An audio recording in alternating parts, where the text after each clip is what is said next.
Good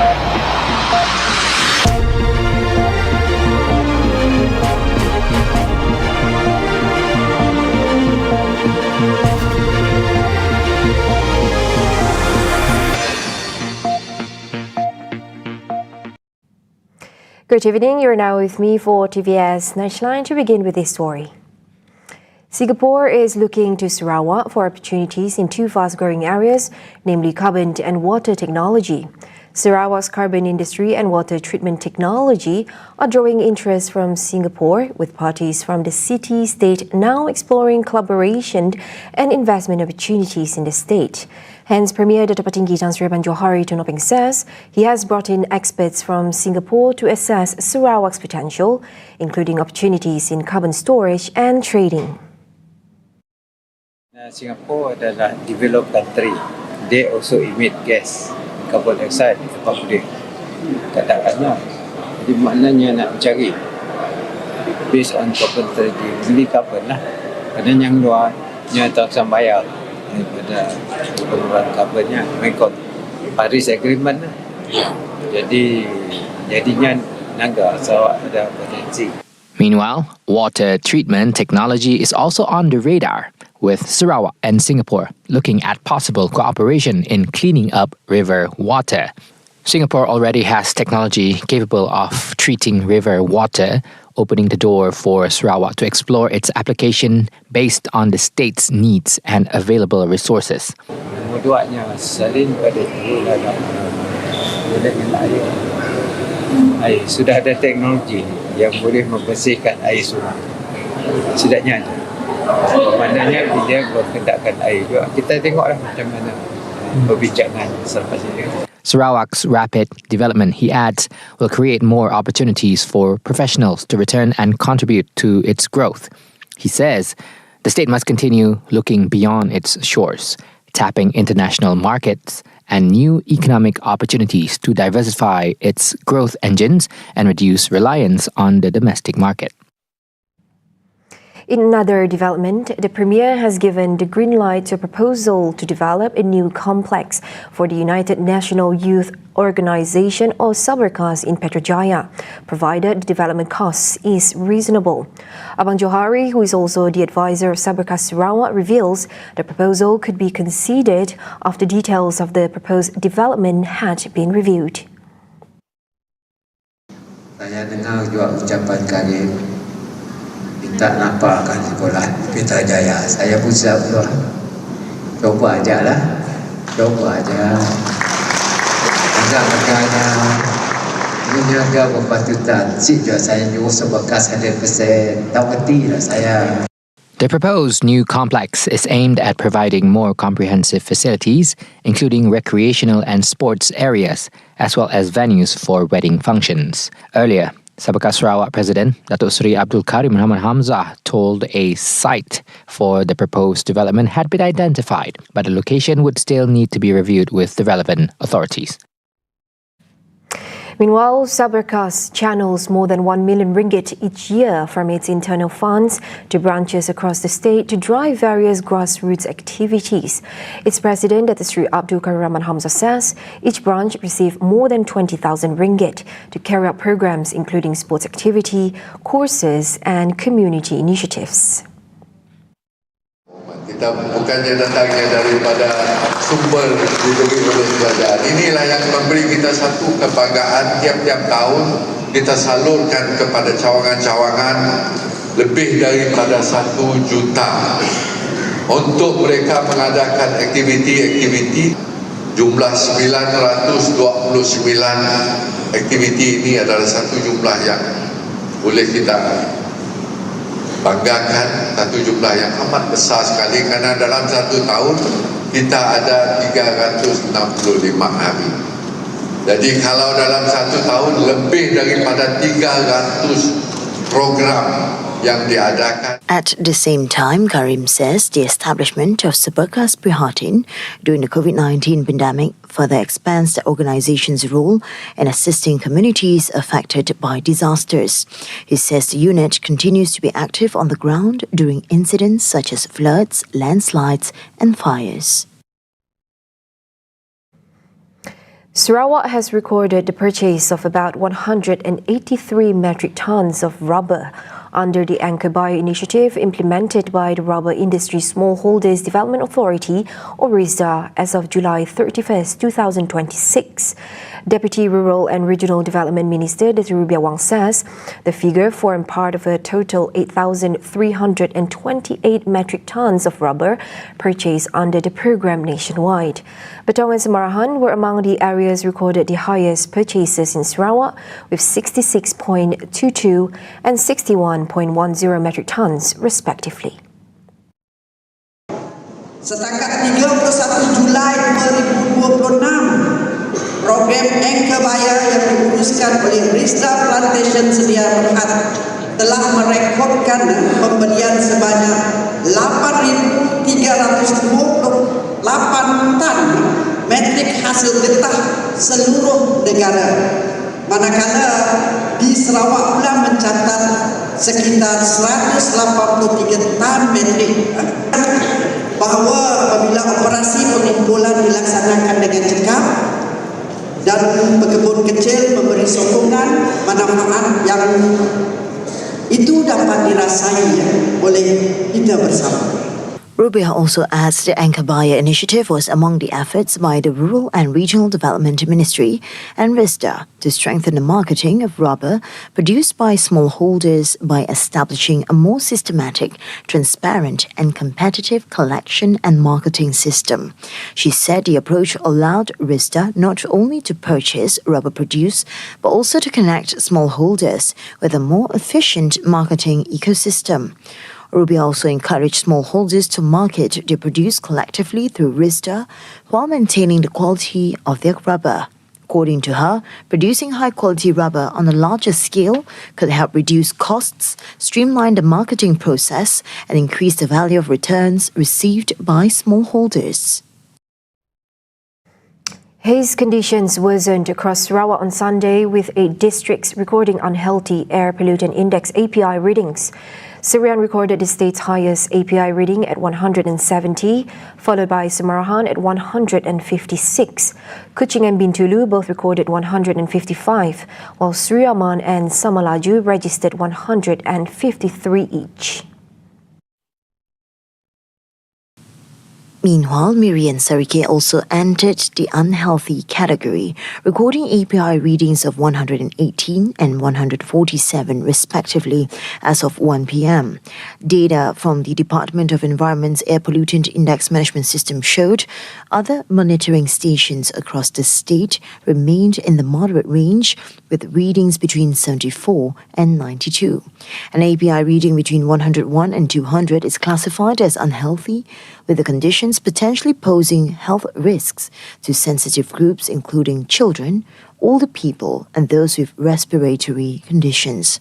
The deteriorating air quality comes as haze continues to affect parts of Sarawak, with several major population centres now recording unhealthy levels. Authorities continue to monitor air quality across the state as haze conditions persist. An abandoned school staff quarters near Miri was gutted by fire on Sunday morning, with no casualties reported. The 30 feet by 20 feet non-permanent structure, located at the former staff quarters of SMK Luar Bandar Miri along the Bintulu Miri Road, was already fully engulfed in flames when firefighters arrived. The Fire and Rescue Department received the distress call at 9:31 a.m, with crews reaching the scene at 10:20 a.m. after travelling about 62 kilometres from the station. The fire was brought under control, followed by overhaul operations to check for embers and hidden hotspots that could have reignited the building. The quarters had been unoccupied and abandoned for some time, according to information provided to authorities. 16 firefighters took part in the operation, using 2 fire and rescue tenders, an emergency medical rescue services vehicle and a Hilux utility vehicle. Meanwhile, the cause of the fire is under investigation.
Prime Minister Dr. Sri Anwar Ibrahim is committed to the redelineation of Sarawak state constituencies, instructing the EC to provide an updated report on the matter. Communications Minister Sri Fahmi Fazil says the instruction was given after the issue was raised at the recent cabinet meeting. Ya, dalam mesyuarat Jemaah Menteri baru-baru ini ada dibangkitkan dan Yang Amat Berhormat Perdana Menteri telah minta pihak Suruhanjaya Pilihan Raya menyediakan laporan mutakhir mengenai perkara ini supaya kita boleh laksanakan. Komitmen Yang Amat Berhormat Perdana Menteri adalah untuk melaksanakan. Dan ada sedikit proses yang beliau maklumkan kepada Jemaah Menteri yang melibatkan pihak SPR.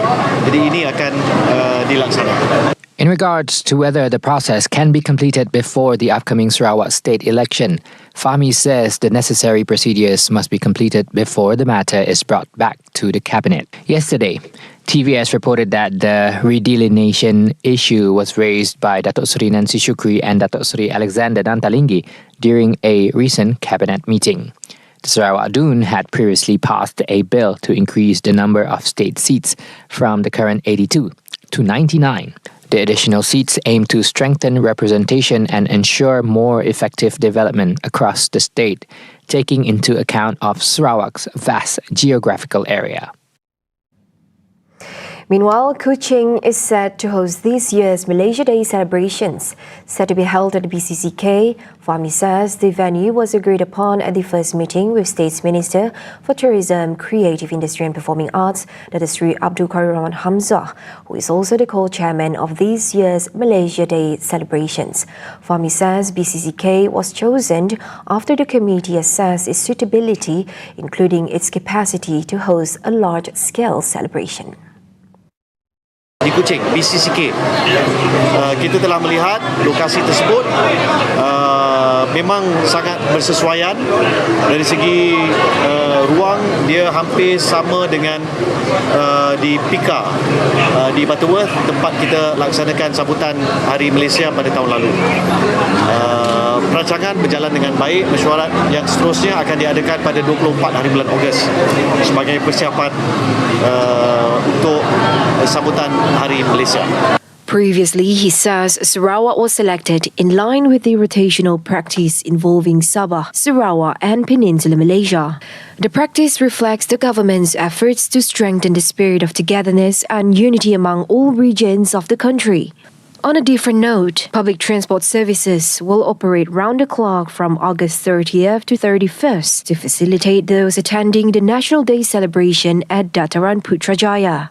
The minister says Prasarana Malaysia Berhad is committed to the 24-hour service as part of improvements made for this year's celebrations. The move follows public feedback on public transport services during previous celebrations. Jadi itu satu penambahbaikan berbanding sebelum ini. Tapi kita juga ambil maklum beberapa prasarana lain akan ditambah baik. Tapi sekarang saya boleh maklumkan pada hari ini pihak prasarana telah memberi komitmen untuk beroperasi 24 jam. Jadi kita harap ini akan dapat membantu lebih ramai untuk bukan hanya datang ke Putrajaya tapi untuk balik ataupun pulang seusai program Hari Kebangsaan.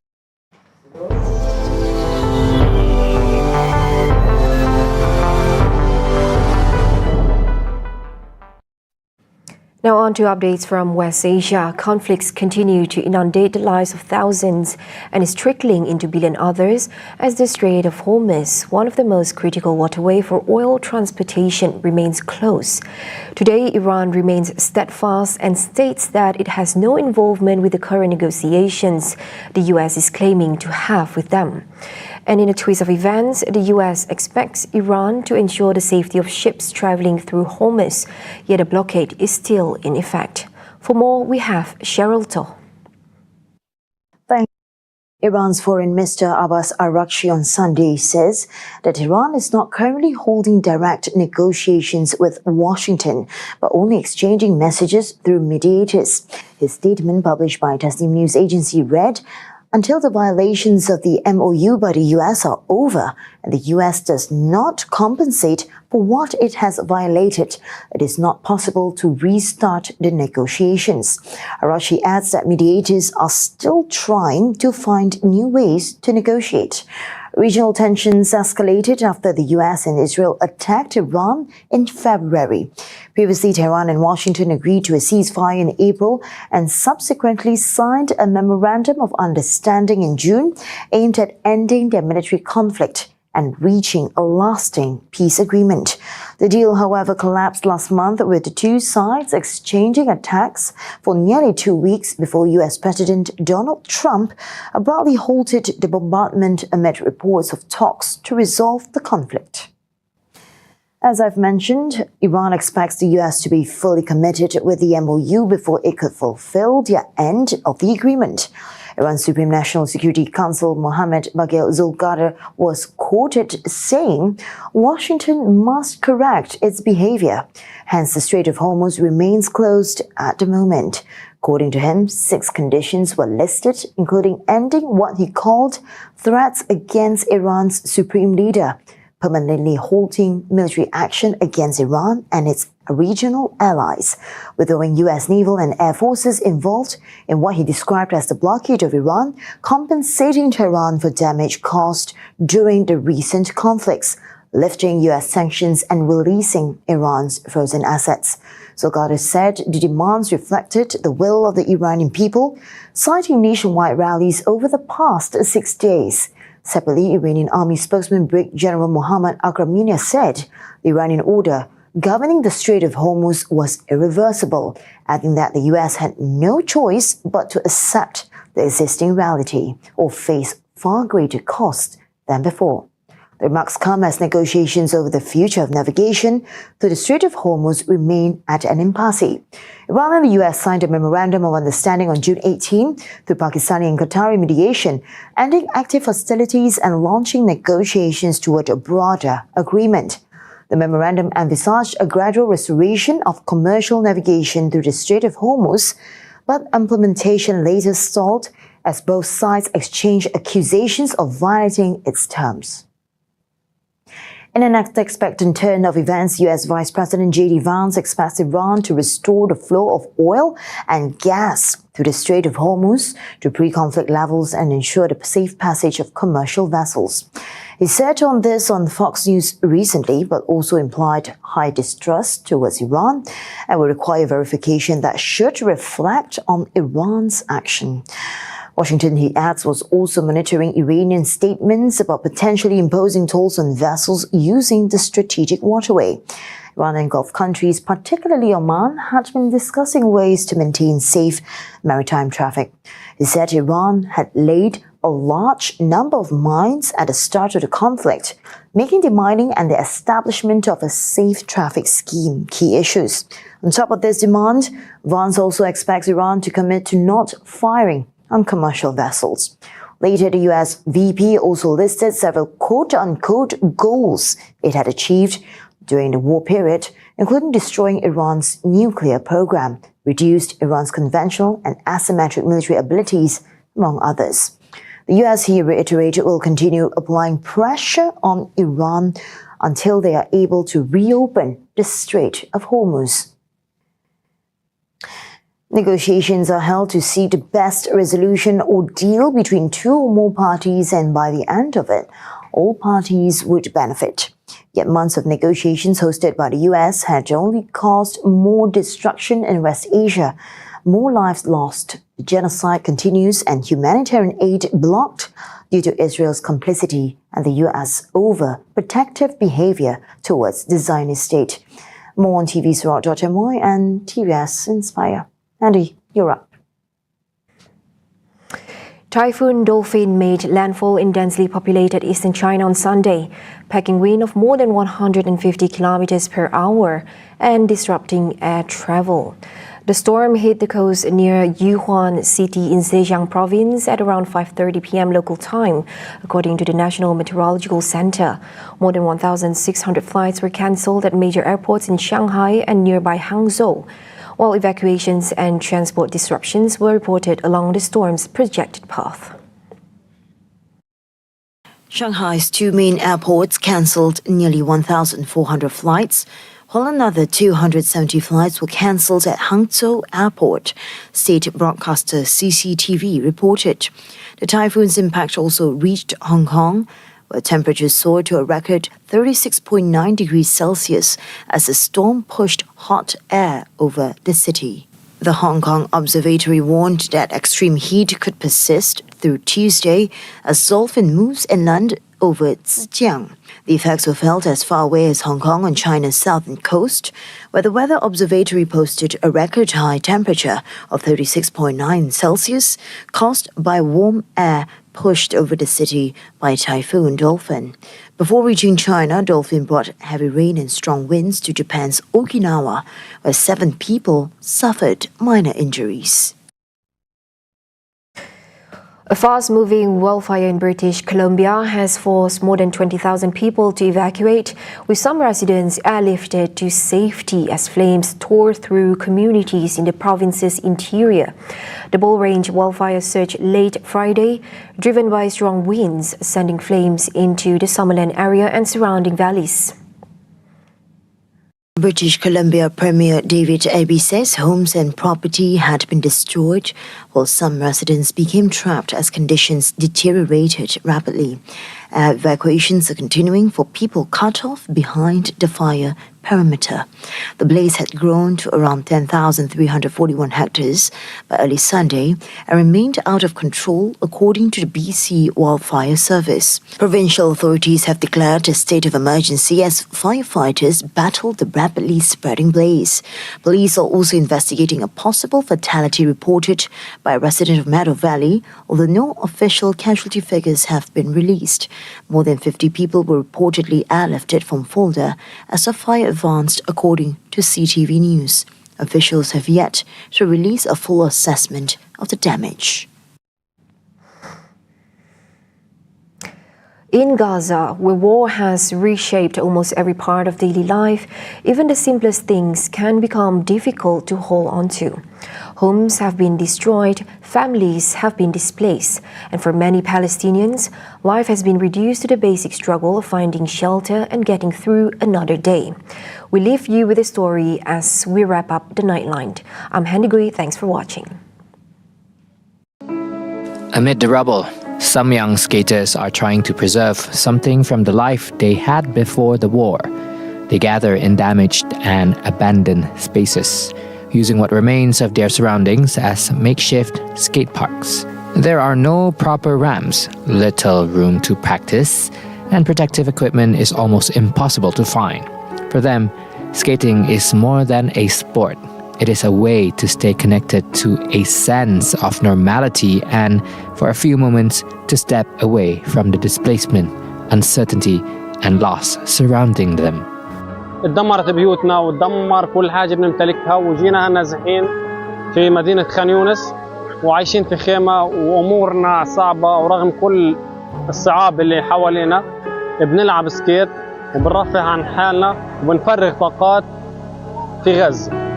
قلت السكيت تبعي من شمال غزة من تحت الدمار وتحت الركام قلت السكيت لأنه غير متوفر في المحلات وغير متوفر أبدا أي أدوات غيار أو أي مستلزمات أو أدوات حماية غير متوفر أبدا في غزة وممنوع يدخلن لقطاع غزة. For Mohammed and the other skaters, simply having a place to practice is not guaranteed. The equipment they need is scarce and protective gear is largely unavailable. That means every jump, every turn, and every fall carries an added risk. But they say giving up the sport would mean giving up one of the few outlets they still have. يعني رغم الجروح رغم الهم اللي بنشوفه الحياة هذه إني بلعب رياضتي على البوت يعني وبدي أفرغ عن حالي شوية. فالواحد بدل ما هو ضل قاعد في الخيم بدنا نطلع الطاقة اللي عندنا الإيجابية اللي كنا نطلعها قبل الحرب. In a place where so much has been destroyed, these skaters are holding on to something that cannot easily be taken away. A passion, a community, and a few moments of escape. Their makeshift skate park may sit among the ruins, but for these young Palestinians, it is also a reminder that even in the middle of devastation, they can still find a reason to keep moving.